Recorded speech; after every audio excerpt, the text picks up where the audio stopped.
Bueno,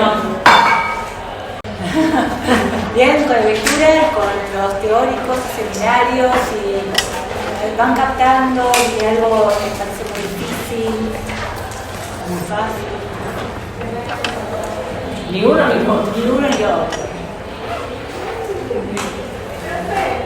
Sí. Yo tengo una consulta Sí. con seminarios, con una duda que me salió hoy cuando estaba leyendo el texto próximo a Emma de esta clase, que él habla sobre la neuropsicosis, o sea, defensa, y dice que necesitan una etiología sexual de la infancia.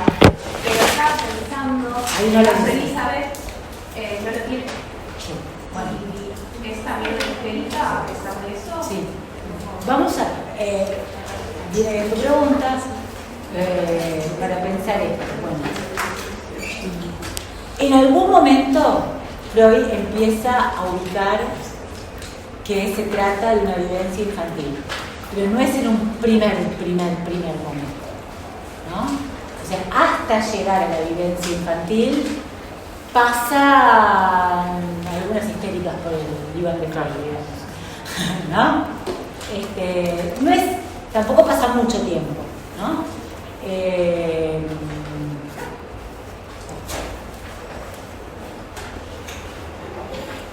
Me parece que el historial de Elizabeth es bien temprano y que él probablemente en ese momento todavía no esté ubicando la violencia primaria, ¿no? Sí me parece que lo que se va armando es una lógica del caso donde lo que empieza a aparecer son las distintas asociaciones de los recuerdos, las conexiones de los recuerdos a través de las de nexos, ¿no? O sea, de determinados nexos. ¿Estamos de acuerdo? ¿Leíste ya Elizabeth? No lo terminé. Bueno, está bien. Falta leer Elizabeth, entonces cuando se lee ¿Elizabeth con R? Sí. Porque me queda esa parte. Bueno. Vamos de a poco, ¿no? Pero nosotros tenemos el programa, tenemos una especie de matete porque es un programa nuevo, no se llama programa nuevo, una especie de matete. Hola. Me parece que se intentó cambiar, se cambió el orden de algunos textos y eso está entre que nos mareamos y nos orientamos, estamos así como un poco incómodos. Sí. Yo no pude terminar de cursar el año pasado. Ajá. Y sí. No, el año pasado igual es el mismo programa, ¿eh? ¿De este? Sí, sí, sí. Es el mismo. El año pasado empezó. Sí, sí. Ah, sí. Sí, sí. Ay, entonces se me mezcló a mí. No. El año pasado fue el mismo, ¿verdad? Pero antes sí teníamos algunas diferencias. Nosotros teníamos un texto que se llama Sobre el mecanismo psíquico de los fenómenos histéricos. Creo que ahora está en Teóricos. ¿Lo leyeron ya? Sí. Ya lo leyeron. Ese texto explica un poco como el comienzo de la investigación freudiana junto con Breuer, ¿no? Y ahí hay una idea de trauma, ahí aparece la idea de trauma psíquico, ¿no? Todavía no queda tan claro cómo conecta eso con la sexualidad, porque no está diciendo que la causa es sexual. A nosotros nos dieron un programa, un programa donde tenemos que empezar desde el principio a ubicar la causa sexual. Y el énfasis está puesto ahí, ¿no? En ubicar la causa sexual del inicio. Y me parece que es lo que hicimos, lo que intentamos hacer con el texto que vimos en la clase pasada, que es la sexualidad en la etiología de las neurosis, ¿no? O sea, comenzamos con ubicar la causa sexual para todas las neurosis. Eso es lo que hicimos la vez pasada. Vamos a ubicar primero Pero como el R también es sexual, ¿no? Sí. Sí. Sí, siempre fue. Sí. Siempre. Lo que pasa es que no remite a la infancia como acá. Siempre, pero en el texto sobre el mecanismo psíquico dice a veces sexual, mayormente, ¿no? Porque yo no está como claro. tajantemente sexual. Claro, ¿no? Bien. Entonces, nuestro primer módulo, el módulo A, ubica en esta X al trauma, ¿no? La pregunta es, ¿y qué es trauma? ¿No? ¿Y qué es trauma? Un poco uno puede adelantar lo que es el trauma a partir de lo que yo les contaba la vez pasada, que es el texto sobre el mecanismo psíquico, ¿no? Es decir, una vivencia teñida de afección. Primer idea de trauma, podríamos decir, ¿no? Pero lo que nos invitan a hacer a nosotros en este espacio es a ubicar desde el principio en trauma lo sexual, o la sexualidad. Vamos a ubicar lo sexual como primer causa o primer idea de causa traumática en el síntoma. Ahora, Freud dice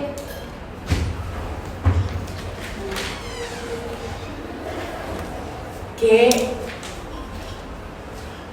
por un lado el trauma son vivencias, pero por otro dice que son siempre sexuales, ¿no? Siempre en el terreno de la sexualidad. Vivencias, pero en el terreno de la sexualidad. Entonces la cuestión es que si son vivencias en el terreno de la sexualidad, uno puede decir, ¿qué pasa acá? ¿No? Entonces, ¿será que lo traumático y lo sexual evidentemente, ¿no?, son casi una misma cosa, ¿no? ¿Es la vivencia o es lo sexual? ¿Entienden? ¿Es la vivencia o lo sexual? Que lo sexual en sí es traumático. Lo sexual en sí, exactamente. Es un poco, me parece, como lo que abre este modo de organizar el programa, ¿no? Entonces, después, nosotros vimos un texto de 1898, que yo les contaba la vez pasada, donde dice la sexualidad en la etiología de la neurosis, pero que confirma cosas que él viene trabajando anteriormente, ¿no? Hoy vamos a ver un texto de 1895, las proton pseudohistéricas, está en el proyecto de psicología, que es un texto del 95. Entonces, acá es como si dijéramos, ¿a dónde llegó después de trabajar durante los años anteriores? Llegó a decir que siempre es lo sexual, ¿no? ¿Sí? Que siempre es lo sexual. De dos maneras. Por un lado tenemos las neurosis actuales. Por otro tenemos la psiconeurosis. Esto es todo lo que vimos en otra clase. Sí. Respecto a las neurosis actuales, él dice, se trata de una tensión sexual somática. Tensión sexual somática. ¿Por qué somática? Porque soma quiere decir cuerpo. Está referida exclusivamente al cuerpo por fuera del campo de las representaciones. ¿Saben lo que son representaciones? ¿Qué son representaciones?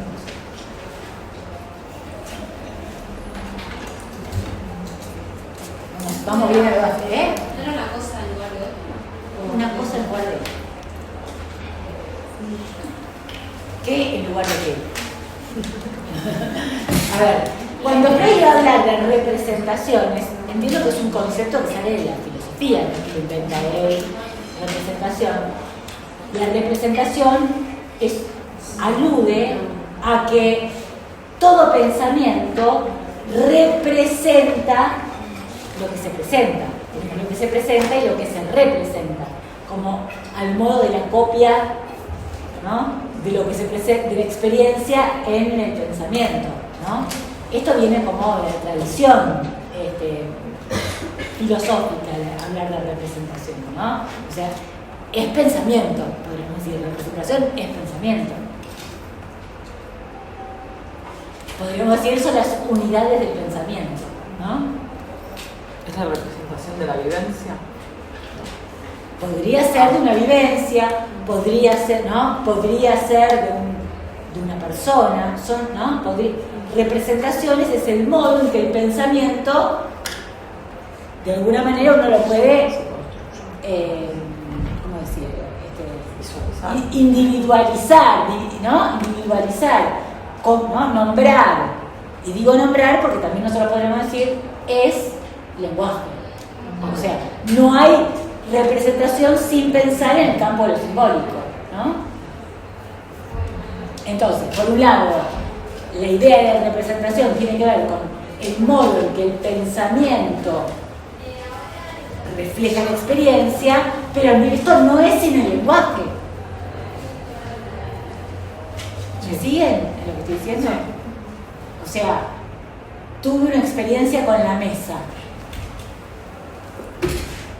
Solo sé que tuve una experiencia con la mesa, pero se llama mesa. Y mesa, la representación mesa, refiere a el lenguaje, a la palabra mesa, ¿no? Lo mismo, cuando hablamos de representaciones del cuerpo en la histeria, ¿no?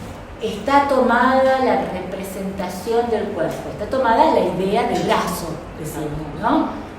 El cuerpo como representación son las distintas representaciones o ideas, Con la idea, ¿no? La idea como burda, dice, obviamente lo que el brazo, sin tener en cuenta que, por ejemplo, o sea, los nervios... Sí, exactamente. Entonces, cuando decimos que la histeria hace un síntoma en el cuerpo, decimos que es síntomas en el cuerpo, pero cuerpo como representación. Es decir, cuerpo recortado por la palabra. ¿Se entiende? Bien. Vuelvo entonces al texto de la sexualidad en la teología de las neuroses. De este lado, Freud habla de actual, porque pasa, ¿no? Porque se refiere a la madurez. Pero lo actual también refiere a que se trata de una cantidad que no está necesariamente ligada al pensamiento o al recuerdo, ¿sí? Que no está ligado, ¿no? Es decir, al pensamiento. Es o mucho o poco, o demasiada masturbación o coitus interruptus, o la cantidad se eleva además o la cantidad se descarga además, pero es un problema en relación a el tratamiento de la cantidad, a la inadecuación de cómo esa cantidad fue tramitada, ¿no? O descargada o, ¿no? Sí, descargada, ¿sí? Algo inadecuado en relación a la expectativa de lo que debería para Freud ser lo adecuado, comillas, porque vamos a ver cuánto dura esto, y lo inadecuado. Bien. Mientras que en lo de la psiconeurosis, lo que tenemos es que también se produce en el terreno de lo sexual, pero en lo sexual pasado, en lo sexual infantil, en lo sexual, entonces, como ligado a las representaciones de la infancia, o que provienen de la infancia. Es decir, se trata de lo sexual ligado a las representaciones, a recuerdos, a pensamientos, a modos en que las vivencias dejan marcas en la memoria. En realidad Freud habla de olvido, o sea, del pasado, olvidar, pero un olvido entre comillas, porque no están olvidadas. Dicen olvidadas de una manera particular. O sea, no son accesibles a la conciencia, pero están presentes como marca. Entonces se trata de una cantidad proveniente de la sexualidad, o esa cantidad proveniente de la sexualidad, está ligada a esas representaciones que implican los recuerdos de esas vivencias. Recordemos también que la segunda condición, no solamente que tiene que ser del pasado, sexual, por supuesto, más sexual, es que haya que las vivencias sean dos, una anterior a la pubertad, una posterior a la pubertad, es decir, que haya un intervalo entre ambas vivencias. Entonces tenemos tiempo 1, tiempo 2, un intervalo y una... Claro, pero el uno es al revés en realidad, ¿no? Como lo presenta él. Ah, Nema. No te adelantes. Vamos por parte. El 1, tenemos un tiempo 1, un tiempo 2 y un tiempo 2 que resignifica al primero o que vuelve traumático al primero, ¿sí? Ahora lo vamos a entender con Emma. Ahora nos vamos a meter en Emma para entender de qué está hablando, ¿sí? Pero él ya había ubicado, ¿no? Intervalo, ¿no? En este texto que vimos, que es un texto posterior, insisto. Es un texto donde decanta lo que venía trabajando en los años anteriores, ¿no? ¿Qué nos interesa ubicar entonces? La cantidad sexual de una manera y de otra. Libre, podemos decir, o desligada de las representaciones o ligada a las representaciones. ¿Por qué? Porque de este lado lo que va a haber es mecanismo psíquico.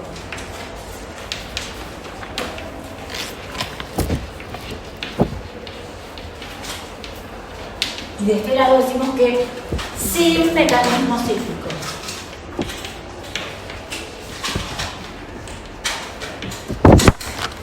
¿Cuál es el mecanismo psíquico? Yo lo adelanto, lo vamos a ver todo ahora, en breve. Hoy o la próxima. ¿Cuál es el mecanismo? La defensa. Pero la vamos a explicar bien entre hoy y la próxima. ¿Sí? La defensa. Acá no hay mecanismo psíquico. No hay mecanismo psíquico. Es cantidad, sí, ¿no? Por eso cuando habla de la angustia, ¿se acuerdan que habíamos ubicado la angustia como libido, dice así, libido desviada de su empleo normal, o sea, descargada como angustia, directamente como angustia, directo como angustia. ¿Qué es lo directo? Lo directo es que no pasa por las representaciones. Es decir, no es que hay un mecanismo psíquico entre... Y acá libido quiere decir en este texto solamente en esto o en esta época. Tensión. Sexual, somática.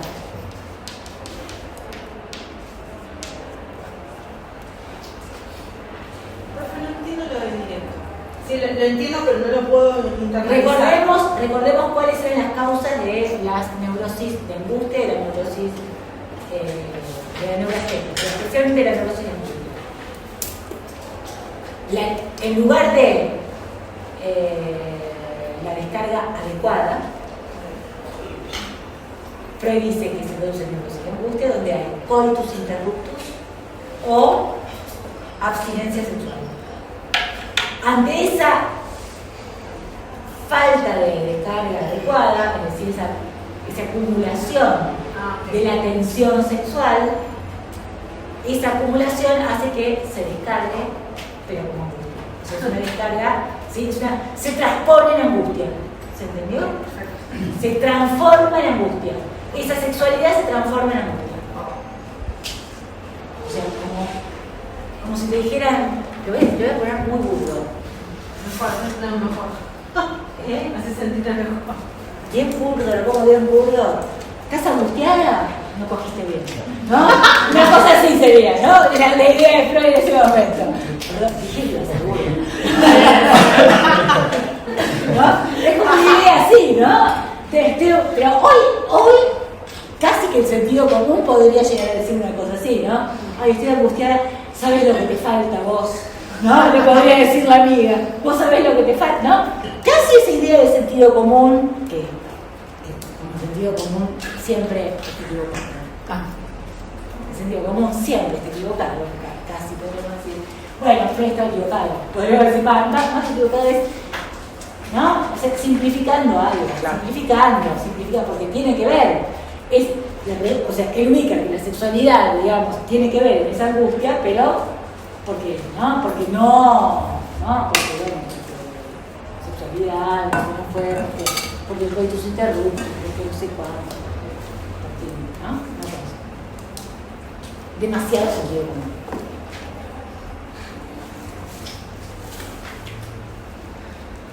principio, vuelvo a repetir, nos interesa que ubiquemos que hay una cantidad, que en los teóricos a lo mejor se lo nombraron como cantidad excedentaria, tensión sexual, cantidad, lo vamos a encontrar de distintas maneras, afecto, ¿no? Afecto, etcétera, que de este lado, al ser somática, no está ligada a representaciones, y acá como está ligada a representaciones, va a participar lo que llamamos el mecanismo sexual, ¿sí?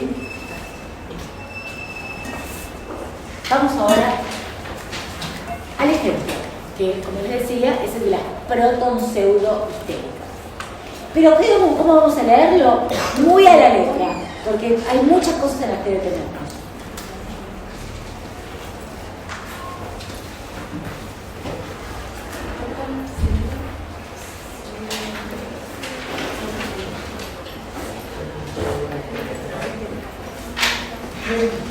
Primero, este pedazo de pedacito, que son 4 páginas, ¿no?, que tenemos que leer, pertenece a un texto más grande, que es el proyecto de psicología para neurólogos. Ese texto es un texto que Freud no publica. No publica. ¿Por qué? Porque es un intento por armar una psicología en términos neurológicos. O sea, todo está pensado como neuronas que se conectan de tal o cual manera, ¿no?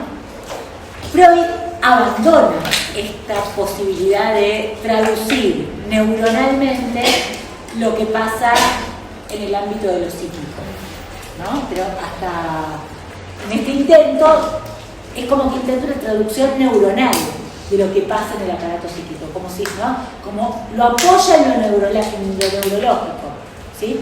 Cosa que no es un intento solo de Freud. Ustedes saben que hay muchas psicologías que hoy se apoyan en lo neuronal. Son hipótesis, porque nadie abrió una neurona y se fijó si había ahí un trauma o lo que sea. ¿Se entiende, no? No, creo que van a que quede inscrito en lo neuronal el trauma. Es una hipótesis. No que se encuentre. Exactamente. Quiero decir, son hipótesis. Sí, Son hipótesis, no estamos a nivel de, ¿no? Porque cuando la gente habla de que eso es ciencia, por supuesto que lo es. Por supuesto que lo es. Es una ciencia que tampoco está. Es una ciencia dura a nivel de abrimos la neurona y nos encontramos. ¿Me siguen? ¿Sí? No es que, acá está la comprobación de que el trauma está en las neuronas. No, hay una comprobación de que hay un cambio en las neuronas a raíz de un trauma vivido.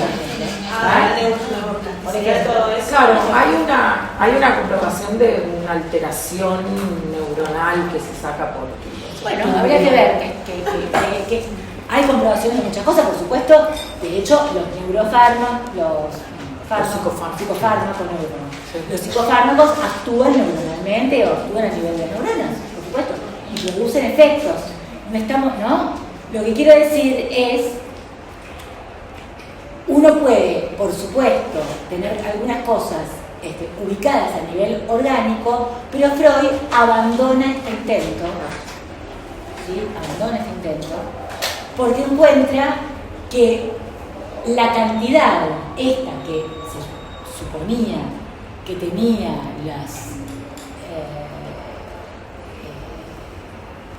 las características de lo que podría ser una cantidad, la cantidad que recorre, la electricidad que recorre las neuronas, se comporta de manera distinta que orgánicamente, ¿no? Claro. La cuestión es que tiene otro tipo de comportamiento, lo vamos a ver más adelante, ¿sí? Pero, ¿por qué cuento esto ahora? Porque van a ver que hay siglas, etcétera, ¿no? Nombres que van a tener un vocabulario un poco inentendible y vamos a tratar de traducirlo, ¿sí? Porque puede parecer un poco excesivamente críptico. Vamos entonces a leer las proton pseudohistéricas. Si tienen el texto, mejor. ¿Acá lo tienen? Ahí lo busco.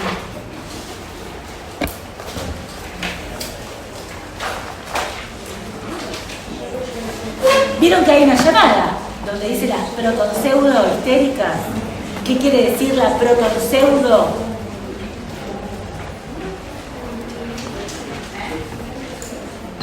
Protonpseudo, dice la llamada a pie de página, protonpseudo es una premisa mayor falsa en un silogismo que da como consecuencia una conclusión falsa.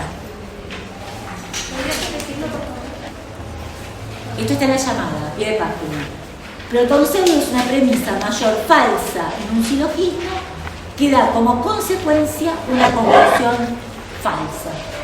Entonces, lo va a pensar el mecanismo de la histeria al modo de un silogismo, de un razonamiento, ¿no? Donde una de sus premisas es falsa y entonces termina dando una conclusión acorde a esa premisa. Se lo voy a decir así. Recordemos que la primera clase dijimos que lo que caracteriza al síntoma neurótico, psiconeurótico, lo vamos a llamar ahora, psiconeurótico, es la irracionalidad, lo absurdo, ¿no? El que no se puede resolver por la razón, ¿no? Entonces, si esto es un razonamiento, vamos a tener que encontrar qué pasa en ese razonamiento para que ese resultado se vuelva absurdo. ¿Sí? ¿Qué pasó en esos pasos donde se armó el síntoma para que dé una conclusión absurda? ¿Sí? Vamos a ponerlo en esos términos. Dice así: hemos averiguado que la compulsión histérica proviene de una peculiar variedad del movimiento QN. ¿Entendieron todo? Sí, No. Bueno, ¿y compulsión? No sé. No he notado, no entendía lo que era compulsión. Bueno, subrayen compulsión. Vamos primero con QN. Cuando Freud, en este texto, que les decía que es un texto, es un proyecto para psicología para neurólogos, utiliza siglas. Y una de esas siglas es la sigla Q. La sigla Q, ¿Cuánto? ¿Cuánto? que exactamente, cantidad.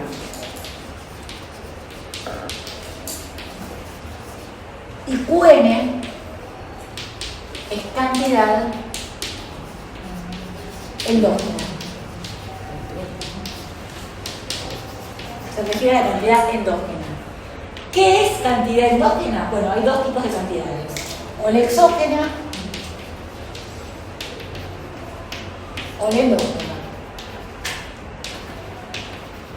Una proviene de afuera del organismo, otra está producida dentro del organismo. QN. Entonces, este QN, esta cantidad endógena, va a ser otro nombre de esta cantidad que venimos, ¿no?, ubicando en el texto anterior, QN, ¿no?, cantidad endógena, ¿sí? Es otro nombre de esa cantidad que va a tener sus características particulares. Se comporta, va a decir Freud, de una manera distinta a la exógena, ¿no? Esta, porque proviene del interior, tiene otros comportamientos, ¿sí? En principio, hasta ahí. No tenemos que saber más que esto, por ahora. Vuelvo a leer la frase. Hemos averiguado que la compulsión histérica proviene de una peculiar variedad del movimiento QN. Compulsión, vamos a ubicar que tiene que ver con algo que insiste, ¿no? Una insistencia. Y vamos a atribuirle lo compulsivo a los síntomas psiconeuróticos. La característica de lo compulsivo, de la insistencia.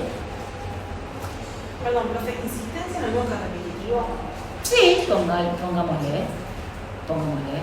Vamos a decirlo de otra manera. La permanencia del síntoma. Si nosotros si partimos, ¿no?, de un esquema del arco a reflejo, donde las cantidades, o sea, un organismo está expuesto a cantidades, o sea, excitaciones.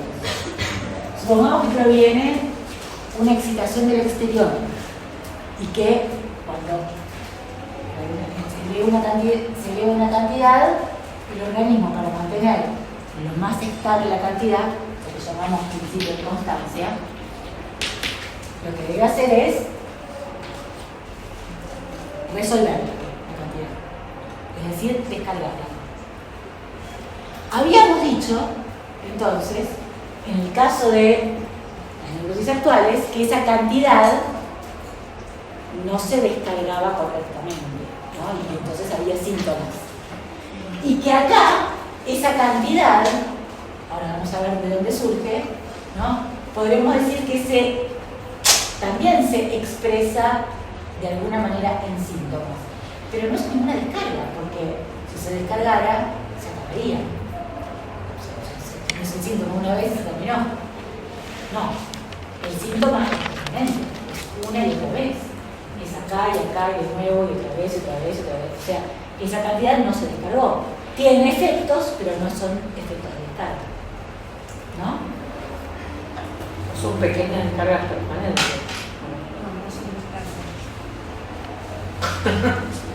Pondría en duda. Bien. Habría que ver. Habría que filosofar demasiado ya por eso. Pero sigamos. Dice, la compulsión histérica proviene de una peculiar variedad del movimiento QN, o sea, de la cantidad endógena. O sea que esa cantidad endógena hace algo en particular en el síntoma histérico, que es la formación de símbolos. ¿Qué hace entonces la histeria o la compulsión histérica? Con la cantidad endógena forma un símbolo.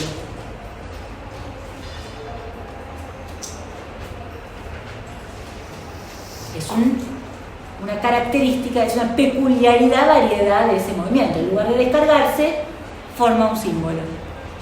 ¿Me siguen? Sigo. Que probablemente es un proceso primario. Subrayo un proceso primario, puesto que se lo puede comprobar con facilidad en el sueño, y hemos averiguado que la fuerza que mueve este proceso es la defensa del yo. Entonces, proceso primario. No sabemos lo que es todavía, pero sí vamos a ubicar algo, que es que predice que lo que va a llamar proceso primario tiene algo que ver con el sueño, con el soñar. ¿Sí? Entonces está de alguna manera diciendo que el síntoma histérico hace algo parecido a lo que hace el sueño porque participa del mismo proceso, que lo llamará primario. Repito, el síntoma histérico hace algo similar a lo que hace el sueño, o se forma, vamos a decirlo así, de una manera equivalente o similar al sueño, porque participa del mismo proceso que va a llamar primario. Todo esto lo vamos a ir contestando, ¿no? Vamos a ir viendo lo que va diciendo. Y hemos averiguado que la fuerza que mueve este proceso, o sea, este proceso, este movimiento, esto que se va a crear, que va a terminar creando el síntoma histérico, es la defensa del yo. O sea que todo esto está generado por la defensa del yo. La defensa va a poner a trabajar de alguna manera a la cantidad para producir un símbolo. Eso está diciendo. ¿Me siguieron? La defensa del yo va a poner a trabajar a la cantidad de un modo tal que produzca un símbolo. Y eso va a ser el síntoma histérico. Sí. O sea, acá está hablando de la psiconeurosis. Sí. Histeria, perdón. Vuelvo a repetir. Psiconeurosis, histeria, neurosis obsesiva y Freud también de algunas psicosis como la confusión, la paranoia, etc. Pero cuando hablamos de histeria estamos Claro, como dice que trabaja en la defensa y es eso, básicamente. Estamos de este lado. Exacto. Este lado lo nombramos, pero él está. Es más, recordemos, ¿qué dice de este lado? Dice el único tratamiento posible para tratar estos síntomas es un psicoanálisis. ¿Por qué? Porque el psicoanálisis es lo que permite lograr estas condiciones. Vamos a decirlo así, desandar el camino armado por el síntoma, ¿no? Que armó el síntoma. ¿Qué es lo que va a poner a funcionar la defensa del yo? La defensa del yo. ¿Pero qué es lo que va a poner a funcionar? A la cantidad de un modo tal que forme un símbolo, es decir, un síntoma. Un símbolo tal que sea un síntoma, ¿no? Sigo un poquito más. Pero subrayemos defensa, que tenemos que contestar de qué se trata, cómo funciona, todavía no lo sabemos, cómo funciona la defensa, y subrayemos yo, ¿qué es el yo? Tampoco sabemos. Estamos leyendo un texto donde tenemos que averiguar cada una de las palabras que, ¿no? Bien, pero ya lo vamos a averiguar, no se preocupen. No desesperen. De nada nos vamos un montón. Mueve este proceso la defensa del yo, que no obstante opera aquí algo que rebasa lo normal. Con lo cual está diciendo que esta defensa las puede haber de dos tipos, o normal o no normal. Pero voy a llamar, por un lado, voy a hablar de defensa normal y otra de defensa patológica.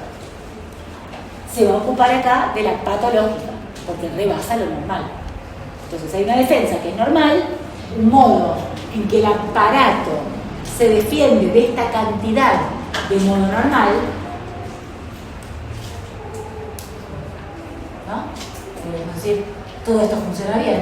¿Qué sería de modo normal? Funciona, se descarga, ¿no? Logra, y un modo en que rebasa lo normal, o sea, de un modo patológico.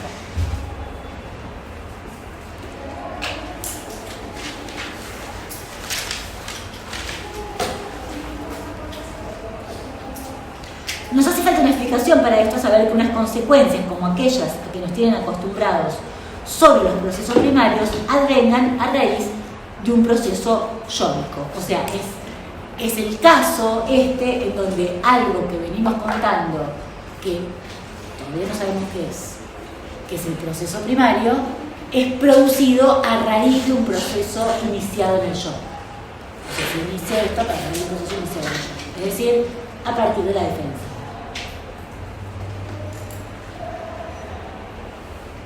Del lado clínico, sabemos que todo ello sucede en el ámbito sexual. O sea, lo comprobamos. Esto sucede en el ámbito sexual. Por eso quizá tengamos que explicar esa especial condición psíquica a partir de unos caracteres naturales de la sexualidad. Entonces lo que está diciendo Freud es, para entender por qué pasa esto en el terreno sexual, esta característica donde la defensa rebasa lo normal, se vuelve patológica en este terreno sexual, hay que hablar de cómo es la sexualidad, ¿se entiende? O sea, para entender por qué esto pasa en lo sexual, tenemos que entender cuáles son las características de la sexualidad humana. ¿Sí? ¿Qué hay en la sexualidad humana de particular para que pase esto?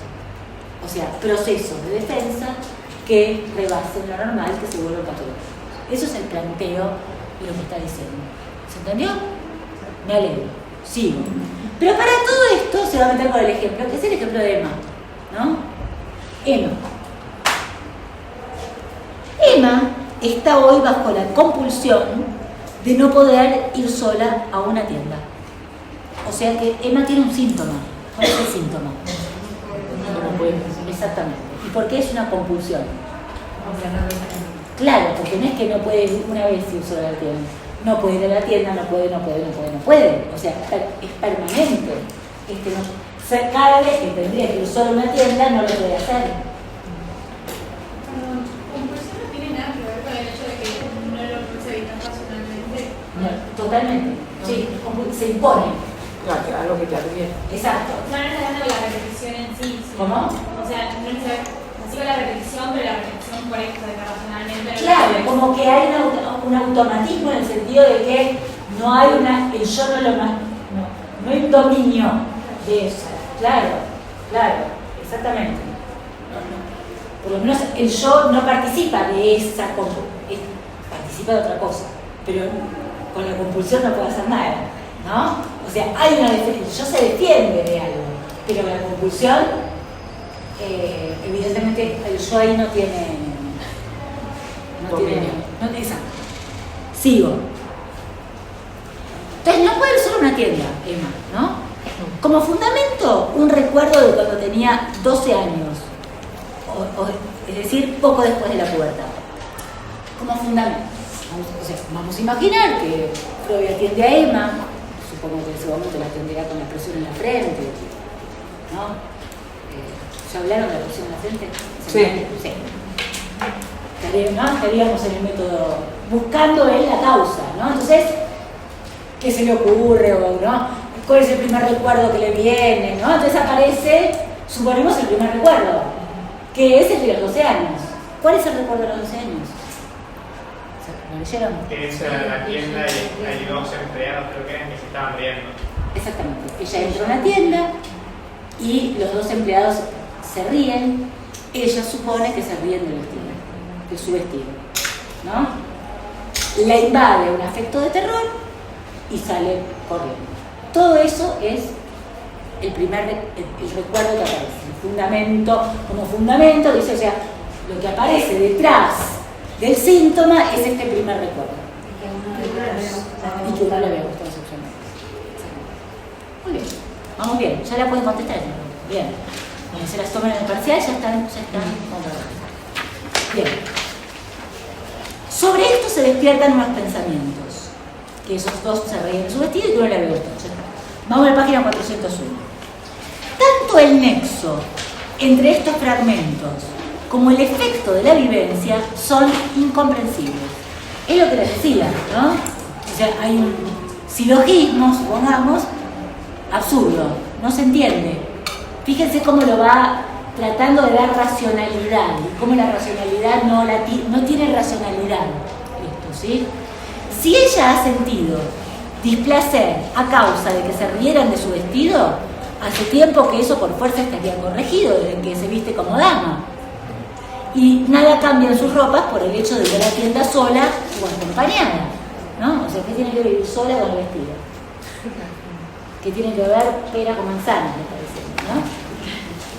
Bueno, que no es mera protección lo que necesita, se infiere de que, como en una agorafobia, basta que la acompañe un niño para sentirse segura.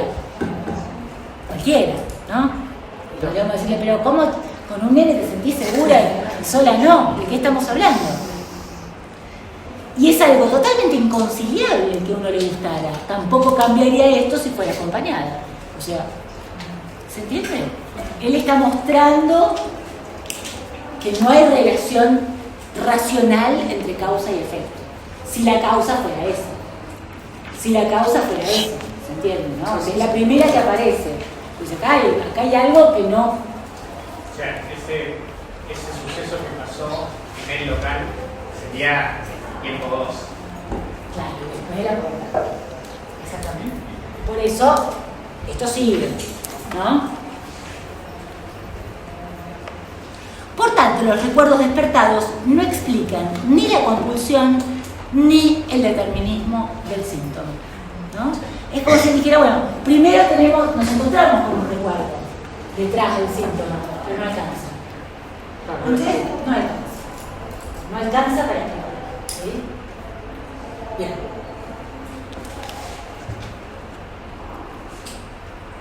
La exploración ulterior descubre un segundo recuerdo que Emma pone en entredicho haber tenido en el momento de la escena 1. O sea, aparece otro recuerdo y ella dice, yo no me acordé de esto cuando entré a la tienda de los empleados. No es que me lo recordé, ahí lo está recordando. No es que en ese momento pensó en este otro recuerdo. Tampoco hay nada que pruebe esto último. Tampoco, dice Freud, hay nada que diga que no lo recordó. No lo sabemos en todo caso. No sabemos. Ella dice que no.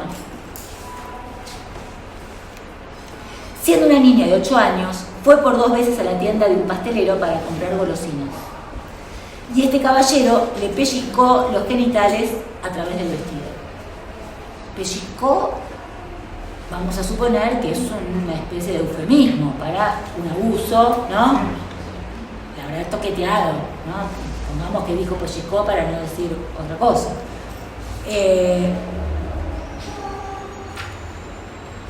¿Dónde estaba? No obstante la primera experiencia, acudió allí una segunda vez. Luego de la segunda, no fue más. Ahora bien, se reprocha haber ido por segunda vez, como si de ese modo hubiera querido provocar el atentado. De hecho, cabe reconducir a esta vivencia un estado de mala conciencia oprimida. Pero, dice, ahora comprendemos la escena 1, la de los empleados, si recurrimos a la escena 2, pastelero. O sea, se puede entender lo que pasa en la escena 1 si la reconducimos a la 2, que es la 1 en el tiempo. ¿No? Sí.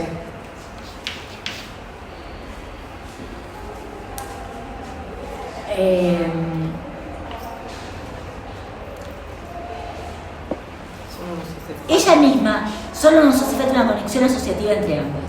Ella misma señala que es proporcionada por la risa. Dice que la risa de los empleados le hacía acordarse de la risotada con que el pastelero había acompañado su atentado. Entonces, el proceso se puede reconstruir como sigue. En la tienda, los 2 empleados ríen. Esta risa evoca inconscientemente el recuerdo del pastelero. La situación presenta otra semejanza. De nuevo, está sola en un negocio. Junto con el pastelero es recordado el pellizco a través del vestido, pero ella, entre tanto, se ha vuelto puber. El recuerdo despierta, cosa que en aquel momento era incapaz de hacer, un desprendimiento sexual, subrayen muy bien, lo estoy notando, desprendimiento sexual que se transpone en angustia. Con esta angustia tiene miedo de que los empleados pudieran repetir el atentado y se escapa. Y hace un gráfico que lo vamos a tratar de copiar. Acá cuando dice que invoca el inconsciente, como que lo significa. Ahora vamos a ver un poquito con el gráfico.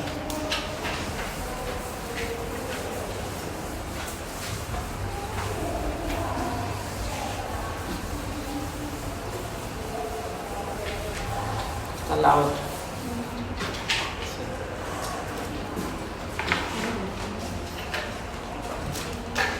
El gráfico dice así, acá pone empleados. Y fíjense que tiene como una flecha así, que me recuerda a esa flecha, ¿no? Sube la presentación, sería. Y pone un puntito, sería la representación empleado. Pone un puntito. Después pone otro puntito y pone risa. Después pone el puntito acá y pone vestido.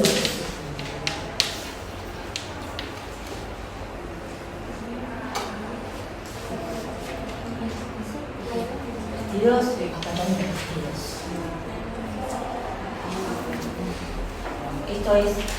Esto sería, yo creo que esto es, vamos a ponerle desprendimiento sexual.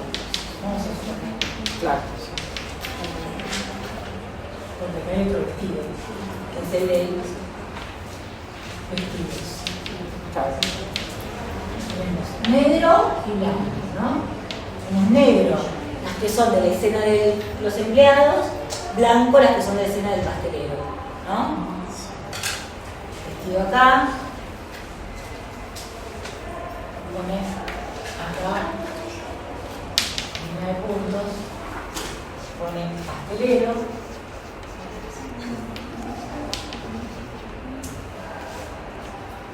atentado.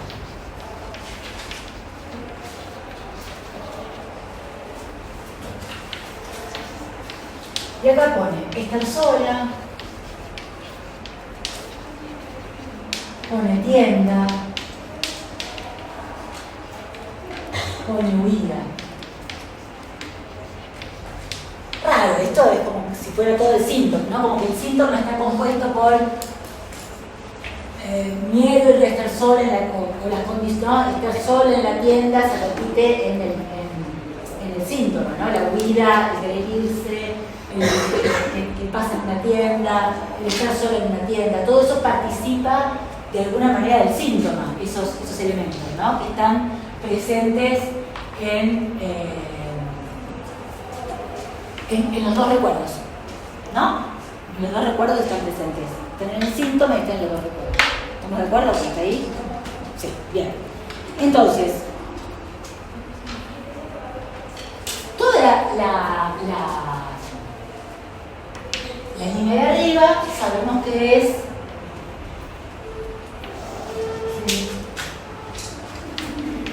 así y esto es así, ¿no? Y acá está interrumpido, ¿no? Acá la línea está interrumpida. Lo que Freud está tratando de mostrar es lo que va a llamar falso enlace.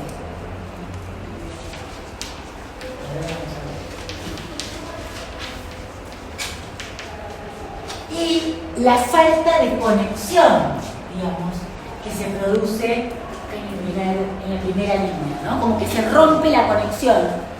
¿Por qué? Porque empieza a interferir, acá y acá, empieza a interferir algo que está por debajo, ¿no? Como si hubiera un cortocircuito, ¿no? O sea, el recuerdo de abajo, el de más atrás, empieza a interferir con la risa y los vestidos, entre la risa y los vestidos. Vamos a hacerlo de otra manera. La risa evoca, lo lleva al recuerdo anterior, ¿sí? Y se conectan por vestidos.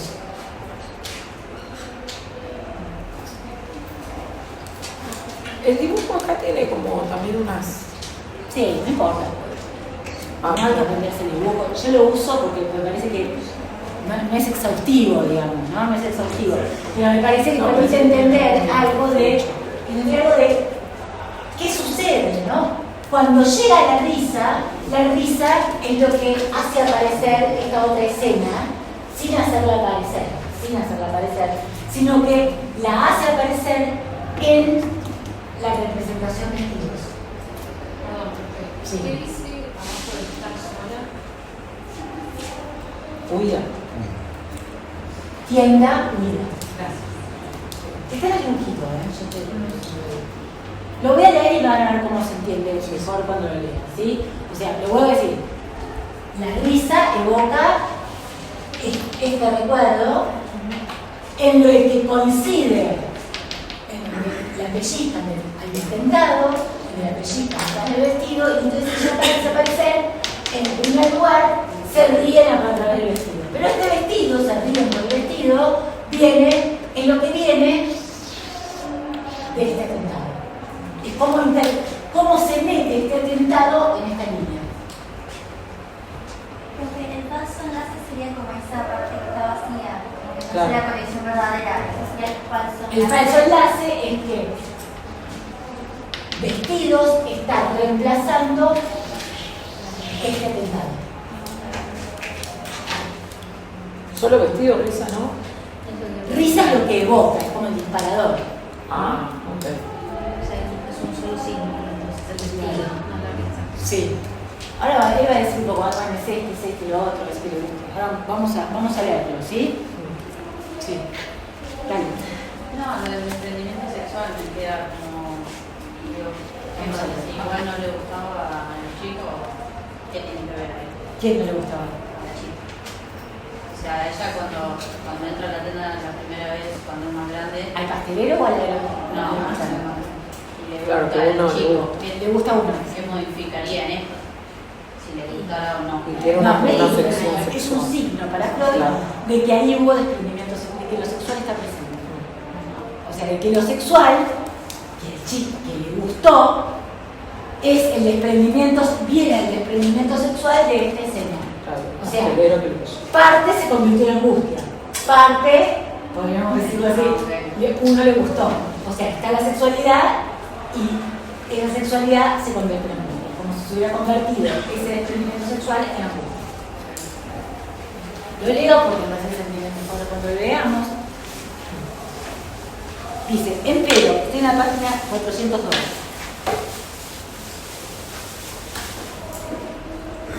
Empero, del proceso figurado abajo, no ha llegado a la conciencia nada más que el fragmento vestidos. ¿No? Y el pensar que trabaja con conciencia ha plasmado dos enlaces falsos. Y ahí una llamada. 18. Con el material preexistente. O sea, el material preexistente es empleados, risa, vestidos, situación sexual, y sería que se le ríe la causa de sus vestidos y que uno de los empleados ha excitado su gusto sexual. Él ahí lo que dice que esos son, serían los dos enlaces falsos. Que le guste uno de los empleados y que se ríe del vestido. ¿No? El complejo íntegro, círculo cercano, fíjense, también puede, la palabra compleja, ¿qué es el complejo? Un conjunto de representaciones conectadas.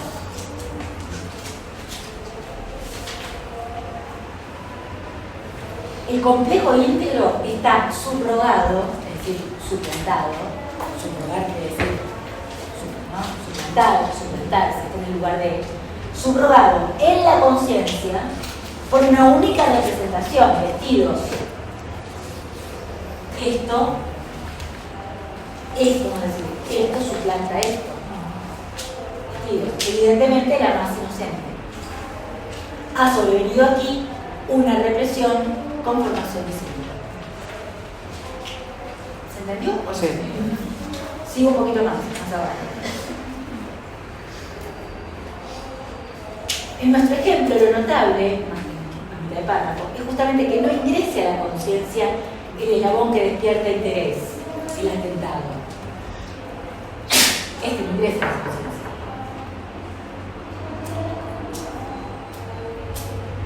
Sino otro, como símbolo, vestidos, que es el que ingresa a la conciencia. Vestidos. Si se inquiere por la causa de este proceso patológico interpolado, se averigua una sola: el desprendimiento sexual, del que también hay testimonio en la conciencia, porque le gustó. Entonces, ¿cuál es la causa de esto?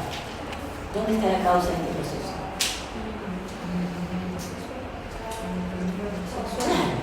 Está diciendo que hay una sola causa, el desprendimiento sexual. Es decir, que la causa del síntoma está en esta cantidad que se desprende sexual. Ahí está la causa del síntoma. Ya borré esto, ya está. El desprendimiento sexual. Solo que para que haya este desprendimiento sexual se dio todo un proceso, ¿no? Que es que la vivencia 2 evoca la vivencia 1 y en esa vivencia, esa evocación produce ese desprendimiento. ¿Se entiende? ¿Sí? Leo. Este se anuda al recuerdo del atentado, pero es notabilísimo que no se anudase al atentado cuando fue vivenciado. O sea, en el momento no hubo desprendimiento sexual.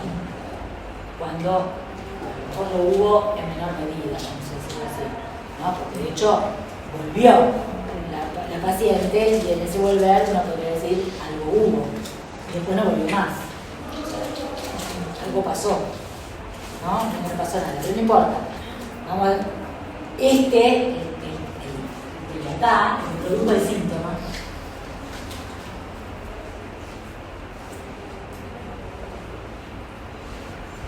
no se produce cuando fue vivenciado. Aquí se da el caso de que un recuerdo despierte un afecto, que también es otra manera de llamarle a la cantidad, afecto, que como vivencia no había despertado. O sea, en su momento, ese afecto que despertó como recuerdo no lo produjo como vivencia. Porque entre tanto, la alteración de la pubertad ha posibilitado otra comprensión de lo recuerdo. ¿El despertamiento ocurre cuando se evoca el primer recuerdo o el segundo recuerdo? Cuando se evoca, ¿a qué le llamas primero o segundo? Primero en el tiempo, primero que aparece. No, el primero que aparece. O sea, Haceme bien la pregunta, a ver si así te sigo. A ver. Dale. No, eso. Quería saber que cuándo ocurría el desprendimiento, en qué momento. En el momento en que ella entra en la tienda de los pasteleros, empleados, no pasteleros, y los empleados expresa, los empleados se ríen y ahí aparece un afecto que la hace huir. ¿Sí? El gusto sexual y el terror, digamos, ¿no? El gusto sexual anulado el terror, también podríamos decir, ¿no? Huye y a partir de ahí ya no puede ir más solo a la tienda. O sea, hizo un síntoma. ¿Sí? Listo, sí, gracias.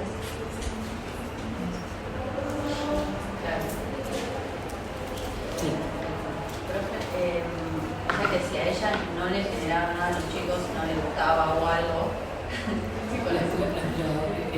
a ella no le despertaba nada y no se acordaba de nada. Es que no, es que es al revés. Lo que supone Freud es que le gustó uno porque evocó al atentado. La evocación es lo que hizo que haya gusto sexual. O sea, apareció la sexualidad por la evocación de lo sexual. O sea que en el momento uno, Por la risa, claro. en el momento uno, más allá de que se hace algo sexual que le gustara o no, el cuerpo por eso le vuelve a aparecer. Claro. Porque sexual se lleva, yo a veces lo entiendo como que a ella le gusta siempre y lo que le pasó cuando era chica no le gustó. Bueno, acá aparece una pregunta que es un tema, ¿no? Sí, no es que no dice, No, por ahí dice. que dice queda en suspenso. ¿Por qué volvió? Queda en suspenso. Claro. Hay una pregunta que es, él dice, bueno, el afecto que se produce en el recuerdo es displacentero y es mayor que en su momento la vivencia. Claro. Si hubo o no hubo, por ahí hubo, pero no tuvo las consecuencias o no tiene las características del afecto despertado en el recuerdo. ¿Sí? En ese momento Pues no hay le otra- produjo un síntoma. En todo caso hizo que no vaya Claro. a la tienda. Pero no. A ese. A ese, Claro. pastelero. En definitiva, la pregunta también toca otra cuestión, que es, ¿pero cómo? ¿Placer o displacer? ¿No? ¿Tuvo placer? ¿Tuvo displacer? ¿Qué tuvo? ¿O qué lo vuelve displacentero? La otra pregunta, ¿no? ¿Fue placentero y después displacentero? ¿Cómo se, no? Esa es otra pregunta. Tiempo 2, ¿no? Lo Pero trae. ella no le genera placentero. nada en el momento porque no tiene la edad, por así decirlo, de comprender la situación. Claro. Por eso Tal cual. Por eso tiene, es prematuro. Por eso es La comprensión de... Igual bueno, Esa es la hipótesis de Freud. Freud va a decir eso. Puede ser, vamos a ver, sí. ¿No? Hay una inmadurez que haría que ese atentado no fuera significado. Igual, perdón, en cuanto a placer y placer también se habla mucho, no sé en este caso puntual, pero el hecho de que a veces ciertas cuestiones que también son traumáticas generan placer corporal, justamente esa como falta de, como esa correlación quizás o que sea como algo tan chocante, el hecho de que algo que no está bien, o sea, no digamos, pero Que el displacer se adquiera por lo moral, digamos. Porque la moral, porque la moral le agrega displacer. ¿Podrías Claro. decir algo así? Ponele que en una situación que, como en este caso, no digo igual, probablemente este caso porque no lo sé, pero situación que es nuevamente cuestionable o que es también puede resultar, porque en este caso el trauma se genera después, no se genera en esta primera vivencia de este momento. Entonces que puede haber un placer físico, que también es quizás la misma causa de que eso después también es traumático. Como es el choque. Por haber tenido placer. De hecho dice, aparece ahí un reproche por haber ido por segunda vez, ¿no? O sea que algo de eso está presente, ¿no? Que sí, se interpone la conciencia, la moralidad o lo que, el deber ser, o lo tolerable o lo intolerable. Claro, que es otra cuestión. O lo tolerable o lo intolerable. Y ese espacio entre la niñez y la pubertad donde juegan todos esos límites morales. Están los diques morales, exactamente, están los diques morales. Lo que pasa es que no me quiero adelantar tanto, pero vamos a ir viendo cómo que hay una pregunta que hay que seguir sosteniendo respecto de qué es lo que produce el displacer. Si la cantidad en sí misma es displacentera o la significación de esa cantidad, ¿no? O resignificación. O la resignificación, o cómo se la significa, digamos. Claro. Pero una cantidad nada, es algo que está ahí dando vueltas, pero cuando se pone adelante, bueno, esto está en contradicción con algo. Pero la cantidad dando vueltas que no tiene efectos. Sí, tiene efectos, pero cuando lo resignifica se incrementa la cantidad. Esa es una hipótesis. Claro. Ahora vamos a hacer. Yo digo, sostengan la pregunta. Sosténganla, porque ¿no? Es un poco donde Freud está un poco, ¿no? Tratando de averiguar un poco, a ver, y nosotros, todos, digamos, tratando de ubicar, a ver, a qué ponerle, a qué atribuirle el displacer. ¿A qué le atribuimos el displacer que se genera en esa, ¿no? Y que pone en marcha, vamos a decirlo así, la defensa. Porque es el displacer finalmente lo que va a poner en marcha la defensa. Es decir, no aparece el complejo entero, no aparece este recuerdo. La defensa va a ser que lo que aparezca es el síntoma, es decir, porque vestidos aparece, es el único representante de todo este complejo que va a aparecer, ¿no? La defensa o sea, aparece en el pastelero. La defensa aparece. Ya vamos a ver. No entiendo. Lo que quiero decir es porque hay defensa, que esto no pasa. Ok. ¿Sí? No pasa. Pasa vestidos, pasa un sustituto del atentado. Entonces, no es que la escena se haya olvidado, ¿me siguen? Sino que no produce efectos sin la conexión consciente sobre eso. ¿No? Como que todo el complejo del atentado se reemplazó por ese Claro, y produce un síntoma. Entonces, como no se recuerda, lo que no aparece es la conexión entre las dos escenas, entonces aparece un síntoma. Eso es lo que se vuelve inconsciente, ¿no? La conexión. Pregunta, ¿en la defensa entonces ya actuaba del atentado o no? Es una pregunta que vamos a contestarla desde dónde, cuándo actúa la defensa. Vamos a decirlo así. Nosotros, lo que está diciendo Freud ahora es que en su momento no produce cantidad ni placentera, por lo tanto no habría nada de lo que defenderse. Era como patológicamente. O sea, era en el inconsciente. O sea, no rebasaría lo normal. Tiempo 2, displacer, recae, perdón, el displacer aparece porque recae displacer. ¿Sí? Represión. ¿Tiempo 2 no sería placer? ¿Cómo? ¿Tiempo 2 sería placer o displacer? ¿Por qué? ¿Quién me preguntó? Tiempo 2 sería placer. Tiempo 2 estamos hablando de la escena con los empleados. Sí. Con los empleados. ¿Qué hace? Desprende displacer respecto, evocando la 1. La 1, o sea, se desprende el displacer por la vivencia 1, Claro. ¿sí? Por la evocación de la vivencia 1.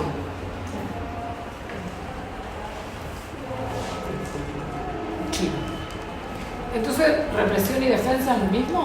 Bueno, Porque dijiste, no, porque dijiste defensa o... no es exactamente lo mismo, podríamos decir que en algún punto, por ahora, pareciera que represión y defensa son lo mismo. Hasta que encontremos que hay otros modos de la defensa. Y aparte, también tenemos la idea de defensa normal. Entonces, represión ya no sería la defensa normal. O sea, tenemos por un lado defensa normal, no es lo mismo, porque también existe la defensa normal. Claro. En todo caso, la patológica sería la represión. Ok. Pero según acá viene la represión y después la defensa. Acá. ¿Cómo? Viene primero la represión y... No, es lo mismo. En este caso sería lo mismo, como defensa patológica. ¿Sí? ¿Cómo? Es una de las formas de defensa que voy a regresar. Es una forma, pero por ahora Freud encuentra esta. No es que dice hay otras, que las va a ver, pero encuentra estas. Ahora, ¿sí? Ya vamos a ver en qué consiste, porque todavía no lo sabemos. A ver si sigue un poquito más esto. Se habla del efecto retardado. Sí, pues bien, este caso es típico para la represión en la histeria.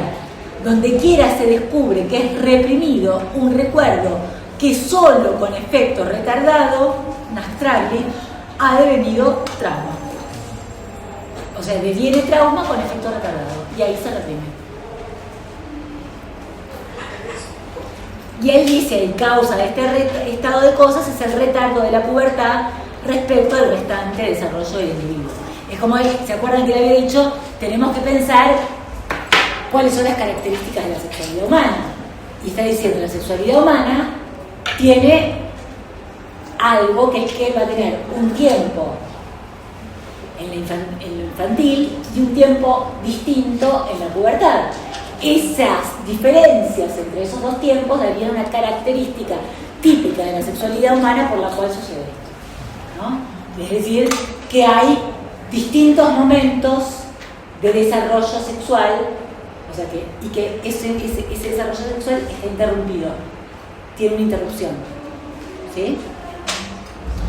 Tiene un intervalo, aparece un intervalo en el nuevo, ¿sí? Ya lo vamos a ir viendo. ¿Cómo se coló la matemática?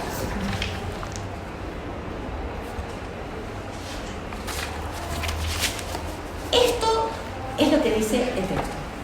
Con lo cual, todas las preguntas que quedaron abiertas se van a ir respondiendo con el resto de los textos, ¿no? Hay preguntas que quedaron abiertas, pero me parece que es suficiente con que ustedes, por ahora, entiendan en qué consiste el trauma en los tiempos, que de las psiconeurosis, ¿no?